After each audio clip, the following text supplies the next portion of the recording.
कफनचोर आणि खिचडी चोर बिरुदही कमी पडतील, एवढा कोरोना काळामध्ये भ्रष्टाचार, मुख्यमंत्र्यांचा आरोप. पेंग्विन प्रकरणापासून टेंडर घोटाळ्याला सुरुवात. शिंदेंचा नाव न घेता ठाकरे पितापुत्रांवर गंभीर आरोप. स्वतःला काडतूस मनवणाऱ्यांनी नागपूरकडे लक्ष द्यावं. जयंत पाटलांचा फडणवीसांना टोला.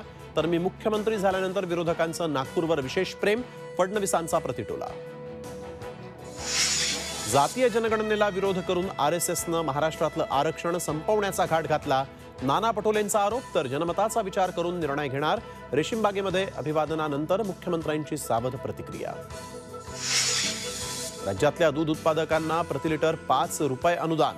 दुग्ध विकास मंत्री विखे पाटलांची विधानसभेमध्ये घोषणा. 1 जानेवारीपासून अंमलबजावणी. केरळमध्ये रुग्ण वाढल्यानं महाराष्ट्र सरकार सतर्क. वैद्यकीय शिक्षण मंत्र्यांनी नागपूरमध्ये बोलावली डॉक्टर आणि अधिकाऱ्यांची तातडीची बैठक. वाराणसीत नरेंद्र मोदी विरुद्ध प्रियंका गांधींमध्ये सामना रंगण्याची शक्यता. इंडिया आघाडीच्या बैठकीत ममता बॅनर्जींनी प्रस्ताव ठेवल्याची सूत्रांची माहिती. राज्यात थंडीचा कडाका वाढला. धुळे, परभणीत महाबळेश्वरपेक्षा कमी तापमानाची नोंद. तर विदर्भातही थंडीची लाट.